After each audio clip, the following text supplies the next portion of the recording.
Right Honorable Dr. Chideze Alex Ubonia. I'm the National Public Secretary on Igbo worldwide. But beyond that is that I'm from this community Ugbo, of local government area. And I said I'm the chairman, culture and tourism of this community. So I'm very happy to be here, the home of Chief Justice Okeke. Because Okeke is Ugbo. Today is like an introductory process of Aju Festival in Ugbo. In other words, it has come to announce to the Ugbo community that the son has come of age. The implication of that is that all the daughters of this hamlet, all the relatives, all the grown-ups, all his friends and connections or well-wishers are now today informed that the son has come of age. The ceremony proper will come by next year. So this is just an introductory process to notify all the relatives that the son has come of age. I think it's a remarkable thing in the whole Igbo. Not just Igbo alone, no. If you look at the whole of Igbo land, if there's some other community identified with Ajo. Ajo is the nomenclature, but the meaning is age grade classification. You know, it's a process about we classify people into their age grades. On the other hand, one will be looking at a society that doesn't have such classification, because we'll be in darkness of a kind. Because it is the process of such classification that age grades will be able to identify themselves, bond themselves, and be able to take responsibilities related to community projects and developments. So that's they have names. Like our own is my own is Ochoma. What is going on here? I did it in 1975, and in 1976 we celebrated my own as Ajo, and that was Ochoma. So we have we have many other names. We have Oma. I don't know the name. These people will take. That's the name they will take. So NDBC, by next year we have NDBC age grade that will add to other age grades in Igbo. Like I said, it's a classificatory process. That way they know themselves, they bond themselves, they take responsibilities. The moment somebody is initiated into the Iwa Akwa, as it is, the person is now considered a full-fledged man, and his words can no longer be taken anyhow. Sometimes there's a tooth gapping or tooth cutting. That way the person is bound to whatever comes out of his mouth, bound to the truth. So he can no longer do anything and go away with it. The responsibility also go with community levies. After that, the person can also take on responsibility of marriage. So a lot of things come with it. But more other things is that the person is conducted into around Ugbo, initiated into Ugbo cultural cosmology. The person will pass through the streams, hills, valleys, and in Ugbo community, he will pass through all the hamlets, about 16 hamlets in Ugbo. By the time the person passes through the hamlets, go through the track roads, go through the valleys, climb the hills, passing through the streams, the person is therefore initiated into the Ugbo cosmology. On the other hand, the track his great-great-grandfather passed, he is now passing there. So that is one of those things when we take Ugbo cosmology. The person will be introducing some other elements that make Ugbo tick. One will this opportunity to say that this community is a strong community. When the colonial masters came, other communities around here were all conquered. They were all subdued. But Ugbo remained strong. In fact, what we call the Nyanga, was also employed to make sure that we remained strong and tall and steadfast in the struggle. Of course, we are the last community to be defeated by the colonial masters. So that is how strong this community is. That is in the process of the person is brought into the Ugbo stoicism. That is, you must know you are a man. You must know you can no longer look behind when you are somebody chasing you. You are confronted with challenges, you must overcome. Anytime you meet any challenge, you know you are no longer a boy, you are now a man. So these are one of the benefits that go with the Akwa or Akwa in Ugbo.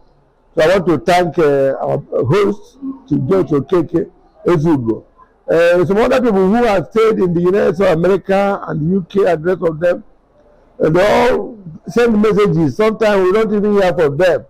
But Joyce, being a man for culture, a man of tradition, a man of great intellect, a man of this community, born and bred up here, he knows the values, and I'm happy that he's bringing his children to get enculturated into the Igbo culture. With time, this is one of when we talk about cultural tourism. This is part of it, because people visit from all parts of the world to watch the Ugbo. If you Google the Ugbo, search the Ugbo on the internet, you will see more. So we've gone a long way, and I just want to thank God that every Ugbo, you have the governor, the National Assembly members, senators, House of Rep, and so on. They will come to witness Ugbo.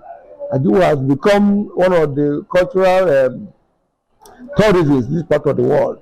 And our duty is to promote it. So I want to thank Jones. You know, Jones is not just, but when you look at Ugbo as a whole, he is the person, chairman of Ugbo Development Union. And he's shown this by example, by coming home to let others know that it's not just talking, but it's also acting. So I want to use the opportunity to thank you for what you have done, and ask others to emulate you. Some others may not have come home for some time, but you are always in touch with this community. I want this opportunity. Thank you. Thank you, my God. Thank you so much.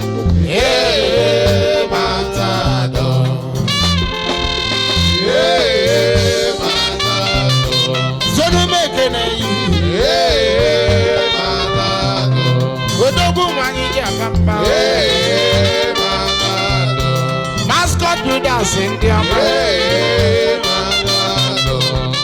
mascot in their when you make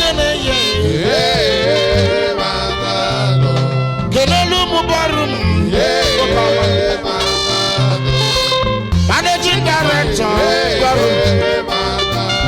Barum Ebani never money Barum Ebenugu Diego Barum no Odegum Diabamba when you go to Lubolisi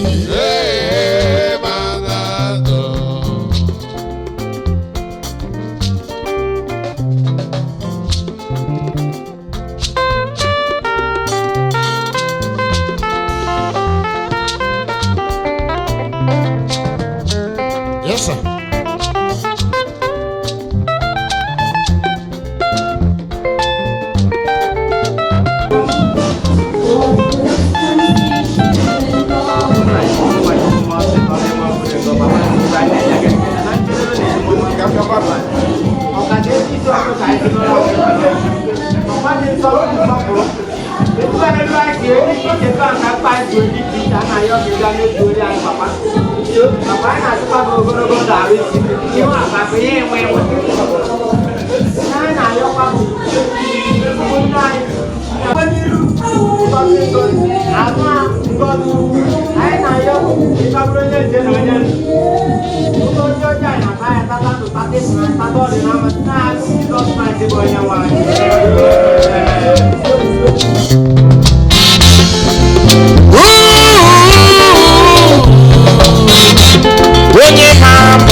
ezigbo mmadụ a na-eburu ka a na-eme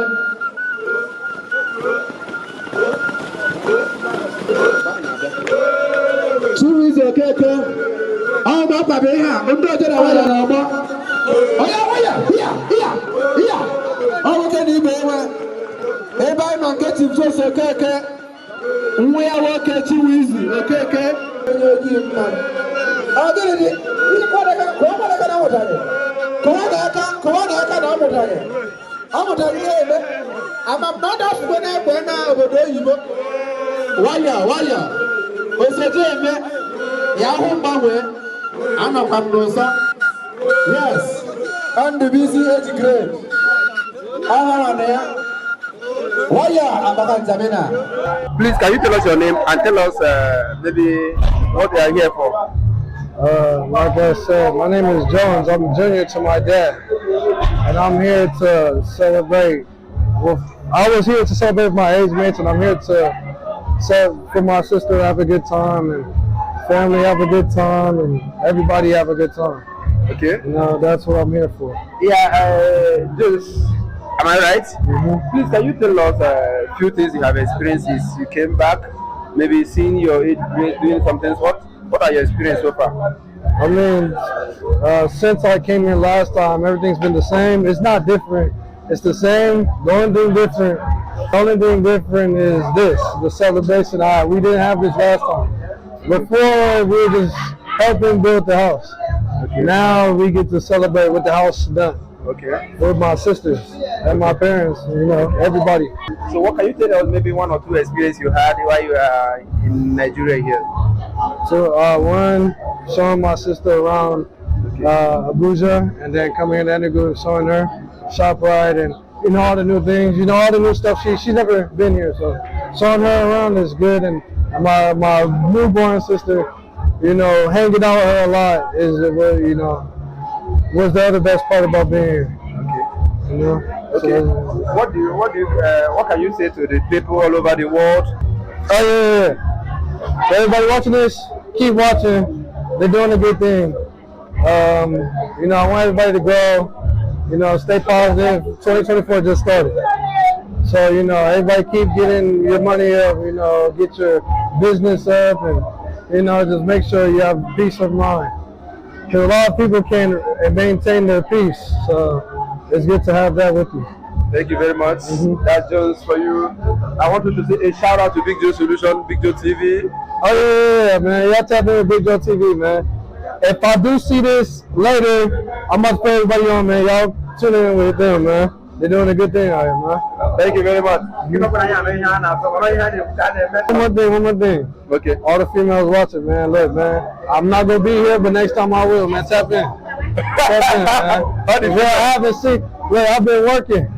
I haven't been to the city yet. Okay. To see what's going on, so you guys gotta be outside, man, when I'm out there. Okay. Are you hearing it? How do you feel like watching? Thank you very much. A big shout out to you. Thank you very much. You're now a man. Itabuna ni iwe.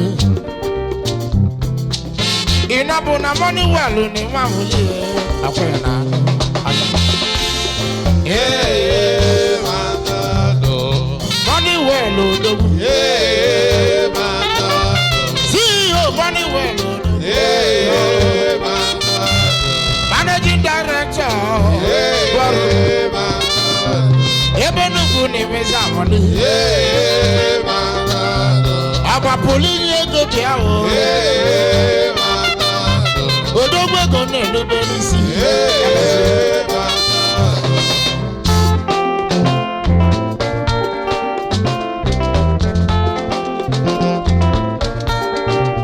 The money well.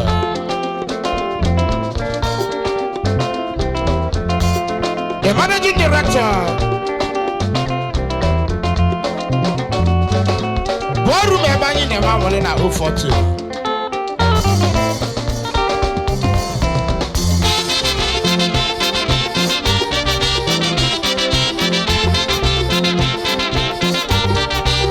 Obele mama poli Igbo. The money well.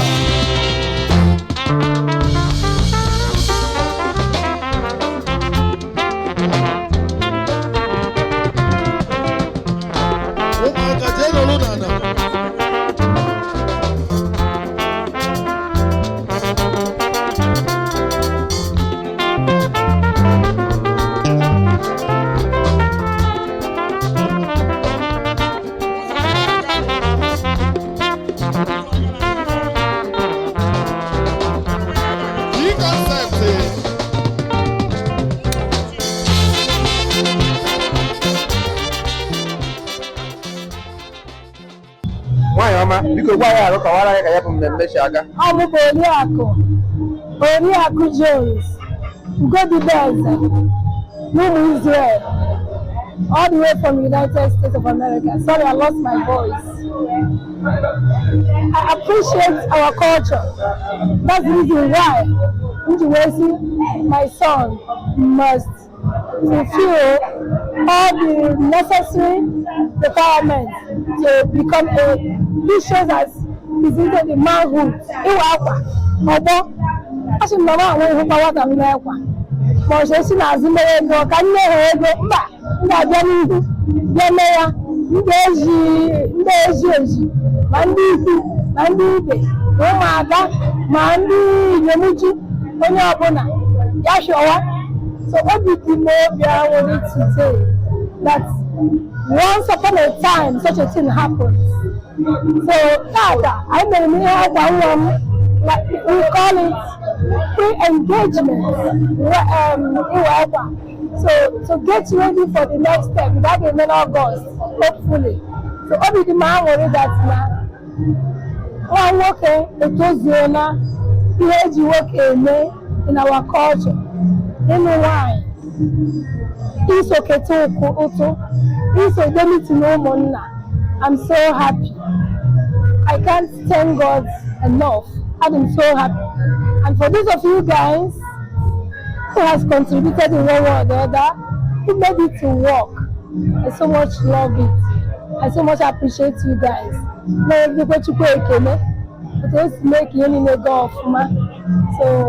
so happy. The most happiest mom today. Thank you all. Thank you. Iwa Akwa anyị ga-adịgide ndị omenala na-eme ya, ndị ụka na-eme ya. Anyị niile bụ ndị ụka, bụrụkwa ndị omenala. This is the only omenala I want to appreciate. And our culture must continue to reign and must stay. Nothing will abolish it. I so much love it. 4 of my brothers did it. So I love it. I've been waiting for this particular day to come. And today, here we are. Thank you. Ojoma.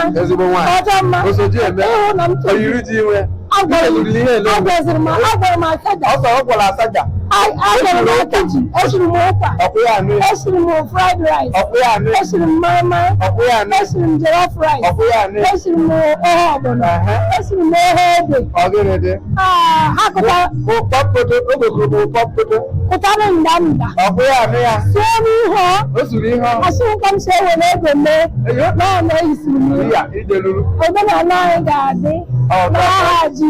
Amen. As in our culture must be preserved. And they can make good marona. As in culture is not idol worship. Omenana abuhe gommo. Kakatogomma. Yes, amen. Yes,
Omo Akwa, I'm Melone. Omo Akwa, I'm Melone. Omo Akwa, I'm Melone. Omo Akwa, I'm Melone. Wider.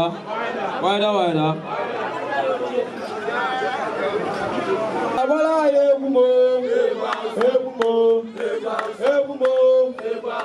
Omega abala Ebumo. Omega abala Ebumo. I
don't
Today, and I continue now on Akwa Ugbo.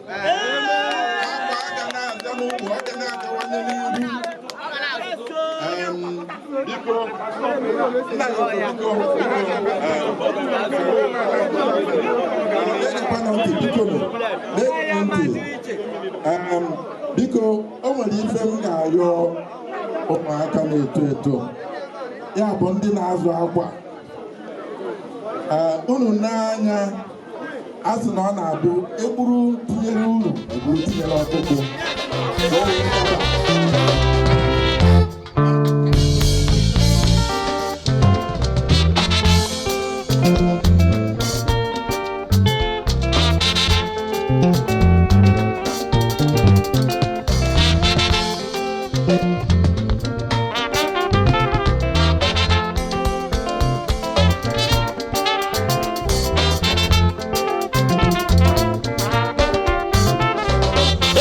Neji afamo kamjaga.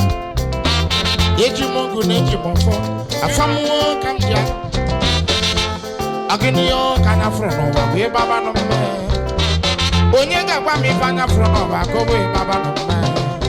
Mama de bona mama mu we bona mama do. Mama de me bona mama mu we me bona mama do. Ona nugo no de ne we na sonni. Yesu, ane bone mbono ni kika. Otuba bone. Aku mabulosio. Ekebena kebiko simba bola gugwa beyano. Onye delingi. Aba gugwa no de na bofo. Onya majido ke. Amu biko jide nkema o. Eji mogu neji mafo. Afamu kamjaga o. Eji mogu neji mafo. Afamu kamjaga. Eji mongu neji mafa, afamo kamjaga.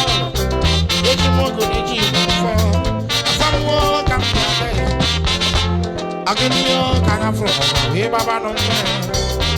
Onyega wa mi kana frono wa ko we baba no me.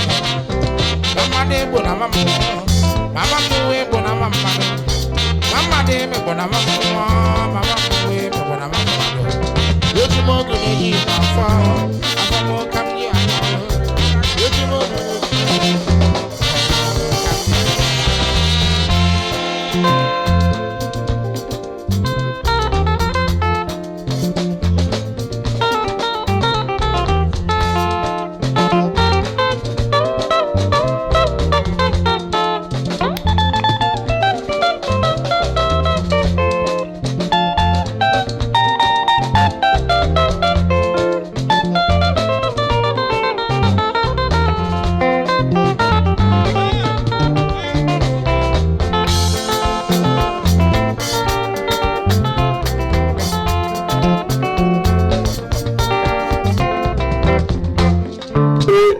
Somebody who Just example like you, his father came to study,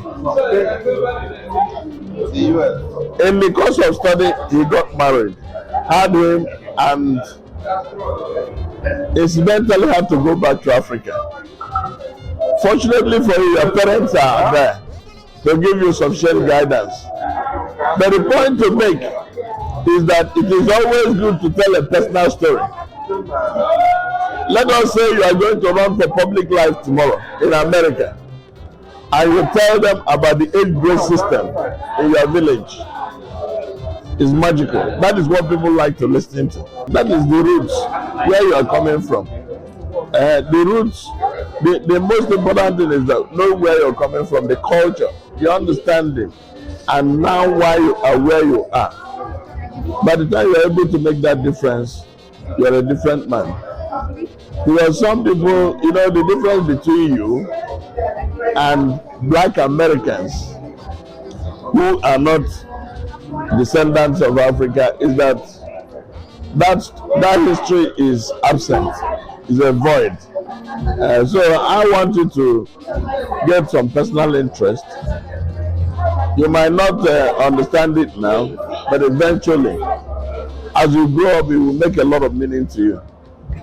But when you tell people your story, it will be different. So thanks for coming back, and you'll be back in the next 1 year. That's when. No, this is just a little story. The preliminary. Have you shown the video what was done before? Oh. Okay, it was. Okay. Oh, great. But he's a big man now. He hadn't these things now. He had it then, but it was not. Are you putting any kind of fertilizer there? I eat healthy, drink healthy, I live healthy, so everything, I want to make sure my body's good. Oh, good. Oh, good. Thank you, man. You're a good guy. I love that. That's the Yoruba. Call that name. Pronounce it Yoruba. Yes, that's right. Your uncle. The man not mature. Good. Yoruba. After the age grade, he will become a king. Yes. The man not good now. The man not good now.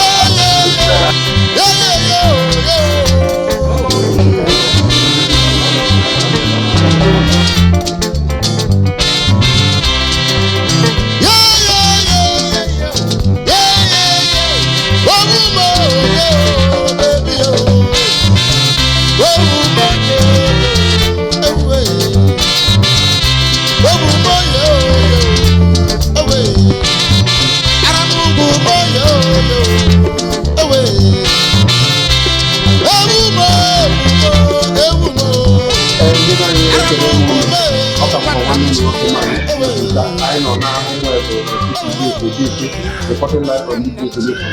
Tata ka emere ihe ndị Igbo na-akpọ Iwa Akwa.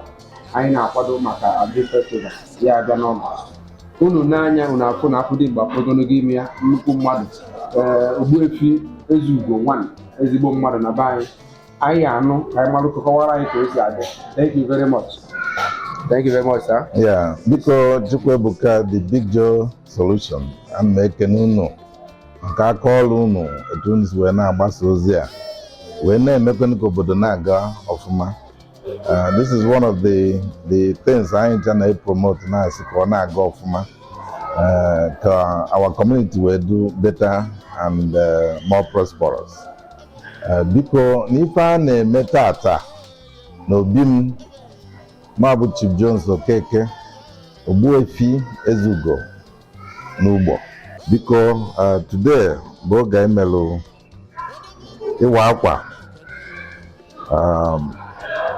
invitation and consultation and information enyelu ndị ụmụ ọgbọ na ndị ụmụada na ndị ikwu na ibe iji wee kọwara ha na nwa m nwoke bụ Chinweizuzu Jones Jr. Okeke nke mere ahụ 20 years gbara ahụ 20 ngosi na ọdụgo ready ịbanye into manhood maka ịzụ akwa na Ugbo bụ oge onye ọbụla bụ okorobịa ntopụtara ndụ ready to be initiated into manhood. So emume mere tata gosiri ụmụ ọgbọ ya niile ndụ ready kedu afọ ụmụ ọgbọ ha ndị Ndubuisi age grade a na-akwado a ga-eme ha initiate next year into the age grades nọ n'Ugbo. Probably the latest group of age grades nọ n'Ugbo. So they will be inducted into the Ugbo age grade Hall of Fame ga-enyere ha aka iji wee bidozi bibe ndụ ka ndị okorobịa na ndị ga-abanyezi into family union. Maka ijesi ya bụ mmemme dịka one of our elders Ichie na Ogbuefi ọzọ Chidozie Alex Ogbonna wee kwu earlier, Dr. Alex Ogbonna ọ kọwalụ the stages ụmụaka ga-aga through iji wee banye into this manhood, do recognize, wee mee initiate into Ugbo cosmology, which is my ha mechaa this event a na-eme o gosigo na ha abụgolu ihe eji nwoke erugo ihe eji nwoke eme. Ha nwere kwesịgo ịba na mmọnwụ as one of the cosmologists of ndị Ugbo. Fama elugokwe n'ogo ihe a ga-ezi ozi si ha jee ebe dị etu a mee ihe dị etu a. Fama bụkwanụ ndị ndụ eligible ịbụ constitute the security apparatus n'Ugbo. Mgbe ndị ezi ozi ma ọ anụ kpakara na o nwere ife na-eme ndị wrong, ọ ha ga-ezi ozi ka ha gbapụ ọsọ welu chebido anyị na-eke sure na ndị Ugbo both lives and property is secured. And fọwa bụkwanụ ndị a na-ene anya na ha ga-ebido pụta a lot of things ndụ development oriented, ma ndị nke dị already n'Ugbo ma ndị nke a ga na-ewebata ọfụ. All through these young people ka anyị na-ene anya na anyị ga-esi nweta so many things. Etu anyị si banye into digital age, into social media, ọ fọwa ka anyị na-ene anya na ha ga-use all the things anyị nwekwara on the ground welu mee ka Ugbo wee na-adịwanye mma. And by the way, Chief Jones Okeke bụkwa the president of Ugbo, or the chairman Ugbo Development Organization worldwide. Mana ndị nọ n'ụlọ na ndị nọ in the diaspora. And that initiative has been serving in Ugbo very well as well. So biko, if I na-eme tata juru m afọ, and I'm very, very proud of my boy. I'm proud of his age mates. I'm proud of ndị Ugbo niile, ma ndị ọzọ, ma ndị Ogbuefi, ma ndị Ichie ndị ọzọ, ma elders. Biko anyị na-ayọ si ndị Ichie anyị ha biko ha duba anyị ncha. Kịta anyị bidogo this is a kind of pre-engagement into the ịzụ akwa ndị Ugbo, ịwa akwa. Anyị na-ekpe ekpere na ndị ọbụla bụ part of it, ndị emebere na ha ga-eme ọgọ ọfụma, and na ihe a ga-transform Ugbo. The tourism, cultural tourism, na-ekwu okwu ya, this will be a jump start of it.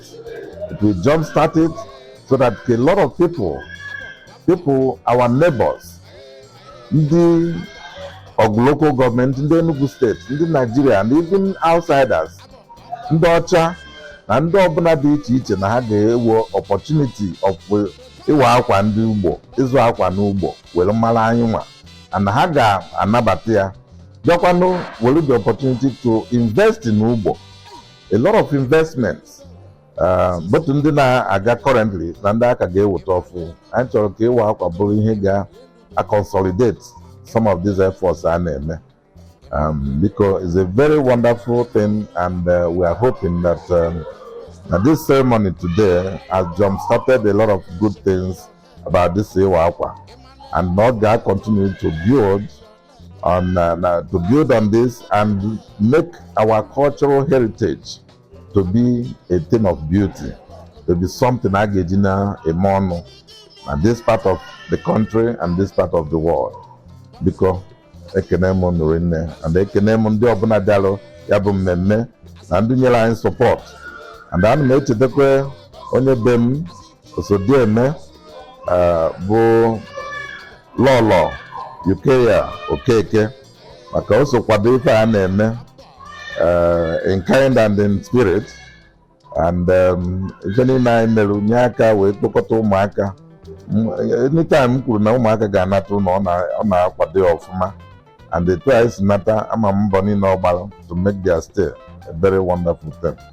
And my daughter nsokwa anyị wee nata Adaobi Okeke, ana m ekelekwa ya rinne maka the support o nyere nwanne ya nwoke mere o ji were be very excited and continue to have a sustaining interest n'ihe a na-eme. And anyị na-ene anya na next year oge a ga-azọ dị akwa proper, ọ ga-be a culminating event for a lot of things. And na-ekenekwa all my friends like ndị nke si Anambra State, a lot of people ndị si from government, and so many ndị UDO, ndị U2, all my brothers and my neighbors, friends, ndị ọbụla bịa this event. Na ndị kụrụ egwu, my big just solutions, they covered the event in so many ways. I am so appreciative, and I thank all of them for coming and making this a success.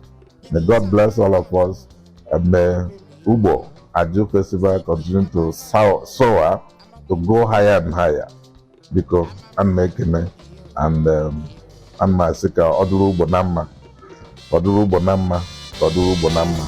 Thank you so much.